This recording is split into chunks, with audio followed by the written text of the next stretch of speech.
मैं चौधरी चरण सिंह जी को इसलिए नेता मानता हूँ, प्रधानमंत्री तो यहाँ बहुत हुए, उनको नेता मानने के पीछे कारण कि उनके जैसे महापुरुष शायद दोबारा धरती पर पैदा हों। व्यवस्था ने उन्हें भले ही जाटों का नेता तक बना के, सिर्फ किसानों का नेता तक बना के रख दिया, लेकिन वो इस देश के सच्चे नेता थे। कैसे, ये भी जान लो। आपने आज के प्रधानमंत्री तो एक शब्द नहीं बोलते हैं, मणिपुर में मणिपुर जला एक शब्द नहीं बोलते हैं। मेरी एक किस्सा उनका याद है कि मथुरा के किसान उनके पास चल के आए कि चौधरी साहब आप प्रधानमंत्री हो, और पुलिस के लोग हमसे, जैसे हमारी गाड़ी बैलगाड़ी निकलती है, फसल की गाड़ी निकलती है, वो हमसे पैसा मांगते हैं।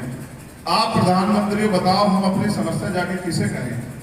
और मैंने इतिहास में किसी और के लिए ऐसा नहीं पढ़ा कि चौधरी साहब अपना काफिला 2 किलोमीटर पीछे खड़े करके और अकेले आदमी थाने में चले गए और थाने में जाके उनसे कहा कि भाई सर पे दुपट्टा बांध के मुझे रपट दिखानी है।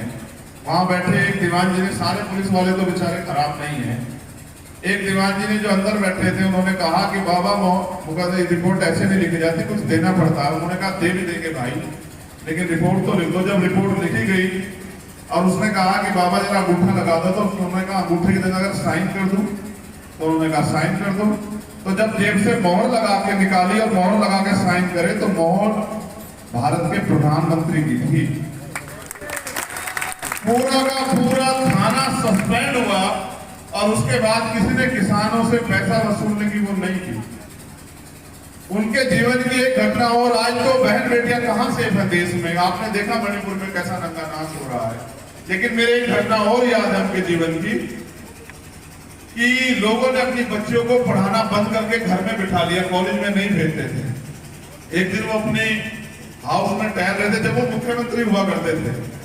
एक सज्जन उनके घर गए, नेता के कोई पास आए, उनको लगता है कि किसी काम आया होगा। उन्होंने पूछा भाई कोई काम है क्या? पहले तो नेता मिल लेते थे आसानी से, अब तो नेता नहीं मिलते हैं। तो उन्होंने कहा भाई काम तो कुछ नहीं है, मैं तो आपके दर्शन करने आया था। उन्होंने कहा भाई दर्शन करने आया, ऐसे तो कोई इतना समय खराब नहीं करता। वहां चल गए कि मैंने अपनी बेटी को घर में बिठा लिया था गुंडों से डर के, कि भाई बेटी की सुरक्षा के लिए उसको नहीं भेजता हूं। लेकिन जब से आप सरकार में आए हो, ऐसा माहौल हो गया है कि सारी बहन बेटियां अपने आप को सुरक्षित महसूस करती है। इसलिए मैं उनको नेता मानता हूं। अगर आप ताकत में हो और अगर आपकी ताकत के, आपकी सरकार के अंदर अगर हर कोई गरीब आदमी ये माने कि ये हमारी सरकार है, तो नेता अच्छा है, नहीं वरना नेता बेकार। तो आज के जो हालात हैं, क्योंकि खेती किसानी हमारे यहाँ सबसे ज्यादा है, आप ये महसूस करो, किसान को फसल के दाम नहीं मिल रहे हैं, मजदूर को मजदूरी नहीं मिल रही है, नौजवान परेशान है। सेना में भर्ती होते थे, अग्निवीर योजना ले आए, और उसके बाद जो है धर्म और जाति के आधार पर आप लोगों को बांटने का काम कर रहे हो। 2013 में आपके यहाँ से जो बंटवारा चला, उसकी वजह से ऐसे लोग सरकार में बैठ गए कि आज लोग रोटी रोटी के लिए मोहताज हो गए। अगर तो ये भाईचारा आपने यहीं से मजबूत कर लिया। मैंने खतौनी में भी इस बात को कहा था, पुनः दोहरा रहा हूँ कि अगर मुजफ्फरनगर जिसकी पहचान है दुनिया में, अगर मुजफ्फरनगर ने अपना भाईचारा मजबूत कर दिया, तो यहीं से भारतीय जनता पार्टी की नसबंदी स्टार्ट होगी। और पूरे ये देखो, लड़ाई देश में ना जाति की है ना धर्म की लड़ाई है, हिस्सेदारी की, हक अधिकार की।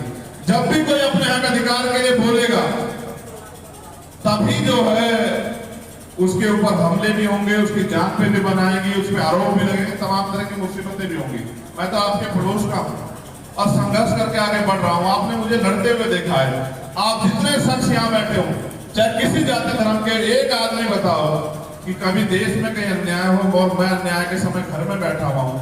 आज तक के इतिहास में मुझे 10 साल हो गए, 2013 से निकले और 2023 चल रहा है। आप में से कोई बैठा एक शख्स बता दे कि मैंने कभी किसी लड़ाई में आपका साथ छोड़ा हो, चाहे वो CNP का मामला हो, चाहे महिला पहलवानों के हक की लड़ाई हो, सम्मान की लड़ाई हो, बेटी की हमारी पगड़ी की लड़ाई हो, चाहे सम्राट नील भोज जी की लड़ाई हो, चाहे किसानों की लड़ाई हो, चाहे जो शिक्षक भर्ती में घोटाला उनकी लड़ाई हो, या और कोई लड़ाई हो। जब किसी कमजोर दलित पिछड़े हक वंचित समाज के भाई पे बहन पे अन्याय अत्याचार होता है, कभी ऐसा नहीं हुआ। उसका एकमात्र कारण है कि हम राजनीति यहाँ उन लोगों के लिए कर रहे हैं जिनको आज भी लोग इंसान समझने के लिए राजी नहीं, जिनको आज भी उनकी फसल के नाम नहीं मिलती, उनकी मेहनत नहीं मिलती, उनके साथ अन्याय अत्याचार होता है। इसको रोकने का एक ही तरीका है देश में कि आप किसान, कमेरे, नौजवान, दलित, पिछड़े, हक वंचित वर्ग के लोग, मुसलमान, जैन, सिख, बौद्ध इकट्ठे हो जाओ, वरना आपकी ना जमीन बचेगी ना आपका सम्मान बचेगा। आज की सरकार बहुत निकम्मी है और इनको हम लोग मिलकर सबक सिखा सकते हैं। और एक सबसे बड़ा काम आपको यहाँ करना है मुजफ्फरनगर के लोगों, उसमें मेरी जो जरूरत पड़ेगी बता देना। तो मैं चाहता हूँ इस बार जिला पंचायत जो अध्यक्ष जो है ना वो हमारा यहाँ से करना चाहिए, ये मेरी इच्छा है। ये इसलिए जरूरी है, ये मेरी नजर में है, क्योंकि इसकी सबसे बड़ी लड़ाई जो है ना वो गांव से लड़ी जाएगी। और गांव में किसान, कामगारों के अलावा कोई रहता नहीं, मेहनत करने वाले लोग रहते हैं। और मेहनत का श्लोक मैं संदेश के तौर पर कह रहा हूँ कि अभी से मोर्चा लेकर रखना अपने